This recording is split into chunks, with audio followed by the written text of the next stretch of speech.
So hello दोस्तों। तो कैसे हैं आप लोग। तो देखो, ये मेरा YouTube का पहला वीडियो होने वाला है। इसमें हम एक्सप्लेन करने वाले हैं द किंगडम ऑफ रून एनिमे को। तो बिना किसी देरी के वीडियो को स्टार्ट करते हैं। तो हमें सीजन 1 के एपिसोड 1 के शुरुआत में बताया जाता है कि गॉड ने इंसानों को बनाया और उसके बाद विचेस को बनाया, और गॉड ने विचेस को कुछ अपनी मैजिक पावर्स दी और उनसे कहा कि तुम इंसानों की मदद करना और उनका मार्गदर्शन करना। और विचेस इस बात के लिए मान गई और उन्होंने कसम खाई कि वो इंसानों के लिए अपनी लाइफ को आगे रखेंगी और उनकी मदद करेंगी। लेकिन प्रेजेंट टाइम बदल चुका था। अब के समय इंसानों ने विचेस को मारना शुरू कर दिया था और उनका कत्ले आम करना शुरू कर दिया था। तभी हमें एपिसोड में रेडिया एम्पायर के बारे में बताया जाता है, जहां विचेस का हंटिंग करना शुरू हुआ था। तभी हमें अगले सीन में एक कैरेक्टर दिखाया जाता है जो कि एम्पायर से मीलों दूर होता है, जिसका नाम एडोनिस होता है, और यही हमारी स्टोरी का मेन कैरेक्टर है। और जो एडोनिस होता है वो एक विच का स्टूडेंट होता है और उसके मास्टर का नाम क्लोई होता है। क्लोई को बहुत ही अच्छे खासे लेवल पे आइस मैजिक को यूज करना आता है। क्योंकि इंसान विचेस को मार रहे होते हैं, इसलिए वो दोनों इधर से उधर भागते रहते हैं। अब क्लोई एक मैप में अपना लोकेशन पता लगाने का ट्राई करती है, पर एडोनिस अपने स्मार्टफोन से अपनी लोकेशन इजीली पता कर लेता है। लेकिन क्लोई एडोनिस पे गुस्सा हो जाती है और उससे कहती है कि बेवकूफ लड़के, अगर तुम स्मार्टफोन का यूज करोगे तो उन्हें हमारी लोकेशन का पता चल जाएगा। तभी एडोनिस बोलता है कि मैंने फोन की सेटिंग में कुछ चेंजेस किए हैं, जिससे हमारी लोकेशन उन लोगों को कभी भी नहीं पता चल पाएगी। लेकिन क्लोई उसकी बात को नहीं मानती है और उसके सर पे 3-4 मुक्के धर देती है और कहती है तुम बस शांति से बैठे रहो। तभी एडोनिस शांत हो जाता है और थोड़ा सीरियस होकर पूछता है कि हमें ऐसे कब तक भागते रहना पड़ेगा और हम भाग ही क्यों रहे हैं। क्लोई उसे बताती है कि क्योंकि मैं एक विच हूँ और इंसान जब तक विचेस को मारना बंद नहीं करते तब तक हमें भागते रहना पड़ेगा। इस बात से एडोनिस थोड़ा डिप्रेस हो जाता है। तभी क्लोई उसके कंधे पर हाथ रखती है और कहती है तुम चिंता मत करो, हम एक ऐसी जगह ढूंढेंगे जहाँ विचेस को मारा ना जाता हो, और वहाँ हम अपनी लाइफ खुल के जी पाएंगे, और तुम्हारे जो मन में है तुम वो करना, और मैं तुम्हें स्कूल में भी एडमिशन करवाऊंगी। लेकिन एडोनिस कहता है मुझे कोई स्कूल नहीं जाना, मुझे बस तुम्हारे अंडर में रहकर पढ़ना है और मैजिक सीखना है। ये बात सुनकर क्लोई मजाक मजाक में कहती है अच्छा तुम्हें बड़ी लड़कियां पसंद है, और वो हंसने लगती है। एडोनिस अपने मन में सोचता है तुम इतनी शांत कैसे हो, क्या तुम इंसानों से गुस्सा नहीं हो? मैं इस जगह से नफरत करता हूँ, इस रेडिया एम्पायर से, और हम अपनी मैजिक से इन इंसानों को मार देंगे। तभी कुछ सोल्जर्स उनकी लोकेशन ढूंढकर वहां पर आने लगते हैं। एडोनिस अपने मैजिक का यूज करके उनको मारने वाला होता है, लेकिन क्लोई उसे रोक लेती है और एडोनिस से कहती है इन्हें तुम मुझ पर छोड़ दो। फिर क्लोई अपने आइस मैजिक का यूज करके उन इंसानों को एक ही बार में बर्फ में फ्रीज कर देती है। अगले ही सीन में हमें रेडिया एम्पायर के एम्परर गोते को दिखाया जाता है। गोते अपने सोल्जर्स को गुस्से में कहता है बस बहुत हुआ, क्लोई को तुरंत यहाँ लाओ, मैं उस क्लोई द विच को अब और भागने नहीं दूंगा।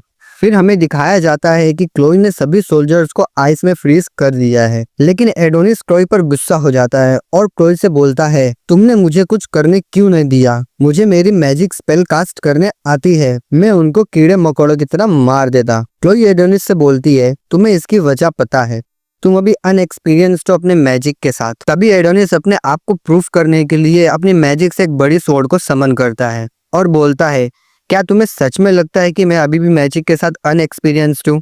क्लोई बोलती है अब तुमने ज्यादा बकबक की तो मैं गुस्सा हो जाऊंगी। एडोनिस कहता है क्योंकि मैं एक इंसान हूँ इसलिए तुम नहीं चाहती कि मैं दूसरे इंसानों को मारूं। तुम बहुत काइंड और अच्छी हो, लेकिन तुम्हें ये कोई मैटर नहीं करता कि इन्होंने तुम्हारे साथियों के साथ क्या क्या किया। तुम अपने इमोशन को छुपा लेती हो ताकि मुझे इंसानों से फाइट ना करनी पड़े, पर मैं अब और नहीं सह सकता। क्या मैं आपको प्रोटेक्ट करने के काबिल भी नहीं हूँ? ये बोलकर एडोनिस रोने लगता है और क्लोई को प्रपोज करने वाला होता है। तभी क्लोई उसे गले लगा लेती है। फिर हम देखते हैं कि जो सोल्जर्स बर्फ में फ्रीज थे वो एडोनिस और क्लोई को टेलीपोर्ट करने लगते हैं। क्लोई ये सब देखकर बहुत ही ज्यादा शॉक होती है। दूसरी तरफ हमें एम्पायर में गोते को दिखाया जाता है जो कि अपने क्राइम को नीचे रखकर स्पीच देने लगता है और कहता है आज मैं तुमसे एक एम्परर की तरह नहीं, एक साधारण इंसान की तरह बात करूंगा। हमें बहुत पहले से विचेस के मैजिक पर डिपेंड होना पड़ता है खुद को प्रोटेक्ट करने के लिए। हमें नेचुरल डिजास्टर या बीमारियों से बचने के लिए विचेस पर डिपेंड होना पड़ता है। हमें उनके आगे झुक कर रहना पड़ता है, उन्हें रिवॉर्ड देना पड़ता है और उनसे डरना पड़ता है। लेकिन क्या हम इंसानों की इंटेलिजेंस हमेशा उनके मैजिक के नीचे दबी रहेगी? नहीं। क्या हमारे पास इतना भी अधिकार नहीं है कि हम प्रतिष्ठा के साथ जी सकें? आज के टाइम हमारे हजारों हवाई जहाज हवा में बिना किसी डर के तूफान की तरह उड़ रहे हैं और हमारी ऑटोमेटिक ट्रेन बिना किसी दिक्कत के हमारे शहर में आ जा रही है और हमारे हाथों में हमारे इंटेलिजेंस का फल है, ये हमारा स्मार्टफोन। और अब हमारा एम्पायर एक नई टेक्नोलॉजी को लेकर आया है, द गियर एक्सपेंशन। हम लोग कमजोर तो बिल्कुल भी नहीं है, हम नेचुरली इस दुनिया पे कंट्रोल कर सकते हैं, वो भी बिना किसी अजीब मैजिक के। और अब समय आ गया है कि इन विचेस को मिटा दिया जाए, उनको खत्म कर दिया जाए और उनको मार कर हम दिखा देंगे कि हम ही सुप्रीम है और हम ही रूलर है। गोते की वाइफ उससे कहती कि आपने बहुत ही कमाल की स्पीच दी। तभी एडोनिस और क्लोई एम्पायर में टेलीपोर्ट होकर आ जाते हैं। एम्पायर में आने पर क्लोई को कुछ भी नहीं समझ आता है कि यहाँ क्या चल रहा है और एडोनिस और क्लोई के एम्पायर में आते ही वहाँ के लोग जोर जोर से हंस रहे थे और चिल्लाने लगे थे। तभी एडोनिस और क्लोई गोते की ओर देखते हैं। तभी गोते बोलता है, विच क्लोई, फाइनली हम मिल ही गए। तभी एडोनिस गोते को गुस्से से देखता है और वो उस पर मैजिक से अटैक करने वाला होता है, पर वहाँ के गार्ड उसे पकड़ लेते हैं। गोते बोलता है, लगता है ये वही बच्चा है जिसे तुमने अपने वश में करके अपना स्टूडेंट बनाया है। तभी क्लोई गुस्से में बोलती है, मेरी बात सुनो किंग ऑफ ह्यूमन, अगर तुम्हें तुम्हारे जनता और लोगों की जान की परवाह है तो मेरे स्टूडेंट को अब भी छोड़ दो। ये बोलकर क्लोई अपने आइस मैजिक एब्सोल्यूट जीरो का यूज करती है। बोलती है, एडोनिस तुम्हारे जैसा ही एक इंसान है, तुमसे मैं फाइट करना नहीं चाहती हूँ, लेकिन अगर मैंने तुम्हें मार दिया तो एडोनिस का कोई घर नहीं बचेगा, तो मैं तुम्हारी जान को बख्श देती, लेकिन तुम सब बहुत खतरनाक हो। बोलकर क्लोई अपने मैजिक को कास्ट करने वाली होती है, लेकिन क्लोई की आइस मैजिक अचानक से ब्रेक हो जाती है। क्लोई पूरी तरीके से शॉक हो जाती है और सोचती है, मेरा मैजिक गायब कैसे हो गया। तभी गोते बोलता है, विच तुमने अभी तक हमारे साइंस को समझा ही नहीं है। तभी हमें एक डिवाइस दिखाया जाता है जो कि मैजिक को न्यूलिफाई और सरप्रेस करता है और उस डिवाइस का नाम मैजिक फोटोन सरप्रेशन डिवाइस होता है। गोते बोलता है, मुझे पता था हम तुम्हें कभी ना कभी तो पकड़ ही लेंगे। एडोनिस भी अपने मैजिक को कास्ट करने का ट्राई करता है, लेकिन एडोनिस भी अपने मैजिक को यूज नहीं कर पाता है। गोते क्लोई के पास जाता है और उससे बोलता है, अब समय आ गया है कि तुम ये दुनिया अब हमें सौंप दो।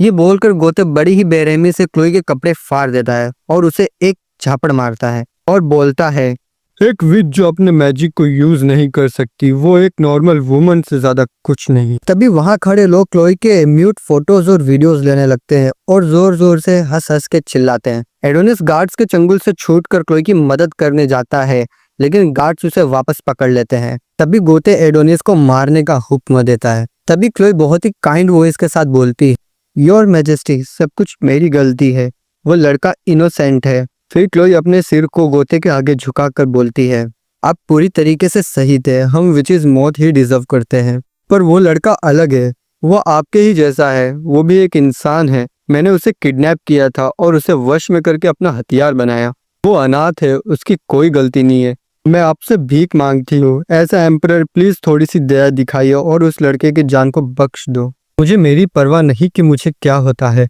तभी गोते क्लोई के सिर पर गन रखता है। एडोनिस कुछ नहीं समझ पा रहा था कि यहाँ क्या चल रहा है।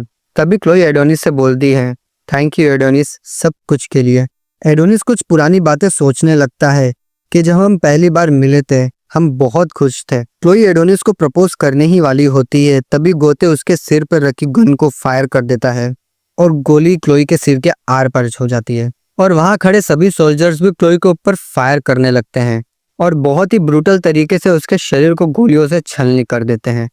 वहां सभी एम्परर के लोग जोर जोर से हंस रहे थे और इस ब्रूटल सीन का वीडियो भी बनाते हैं। वो सभी सोल्जर्स क्लोई को मार देते हैं। तभी एडोनिस जोर से चिल्लाता है, पर वो कुछ कर नहीं सकता था। लेकिन गोते यहाँ पर भी नहीं रुकता।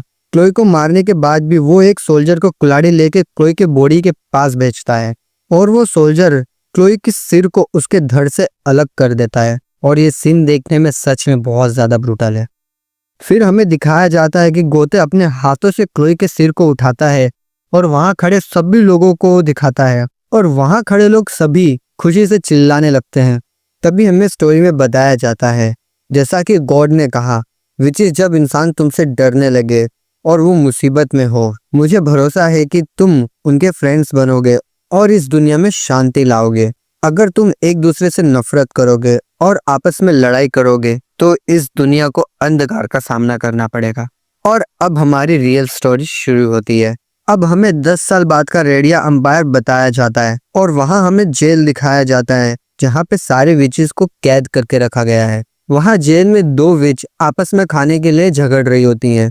तभी एक दूसरी विच बोलती है, प्लीज तुम लड़ना बंद कर दो, तुम मेरे हिस्से का खाना ले लो। और उस विच का नाम डोरोका होता है। तभी झगड़ रही विच में से एक विच उसका ब्रेड छीन लेती है और वहां से चली जाती है।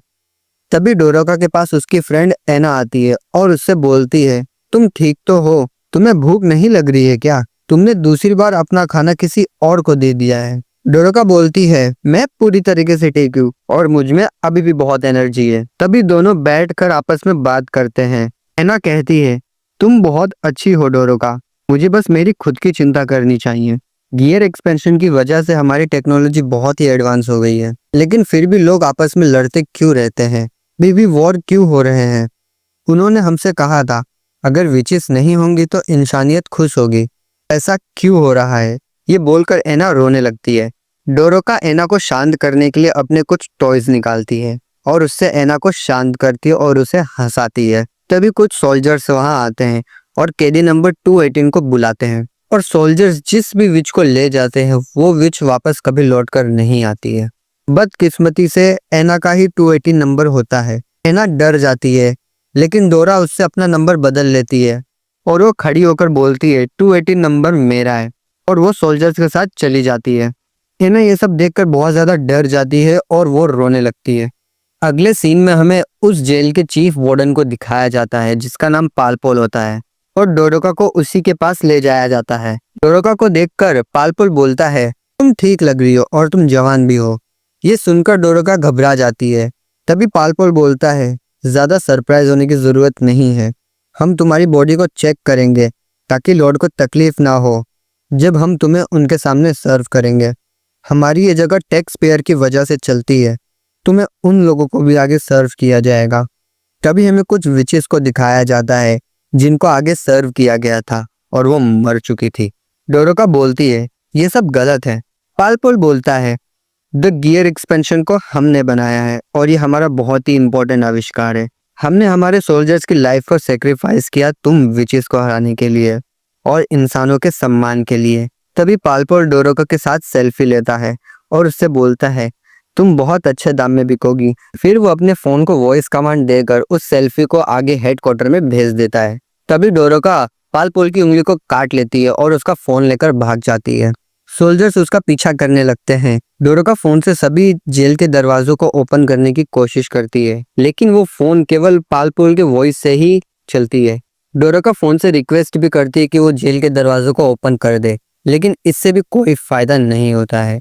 तभी डोरोका पालपोल की आवाज को ट्राई करती है और उस फोन को कमांड देती है कि सभी जेल के दरवाजों को ओपन कर दिया जाए, और ये काम भी कर जाता है। सभी जेल के दरवाजे खुल जाते हैं। सभी सोल्जर्स सोच में पड़ जाते हैं कि ये क्या हो रहा है। तभी डोरोका चिल्लाकर बोलती है, भागो, और सभी विचेस भागने लगती है। सोल्जर्स उनको रोकने की कोशिश करते हैं पर सभी विचेस बेकाबू हो गए थे। भागते भागते डोरोका एक गेट के पास पहुंच जाती है और उस गेट को ओपन करके वो अंदर चली जाती है। डोरोका को अंदर एक बड़ा चैम्बर दिखाई देता है। तभी वहां सोल्जर्स आ जाते हैं और डोरोका को पकड़ लेते हैं, लेकिन डोरोका उस चैम्बर को भी ओपन कर देती है। उस चैम्बर में एडोनिस को लोहे की जाली और पट्टियों से बांधकर सील किया गया होता है। चैम्बर के खुलने से एडोनिस भी जाग जाता है और सब कुछ तोड़ने लगता है। जागते ही वो गुस्से से सभी सोल्जर्स को देखने लगता है। तो हमारा पहला एपिसोड यहीं खत्म होता है। अगर आपको वीडियो पसंद आई तो वीडियो को लाइक कर देना और चैनल को भी सब्सक्राइब कर देना, क्योंकि ऐसे एक्सप्लेनेशन वीडियो हम लाते रहेंगे। तब तक के लिए बाय बाय।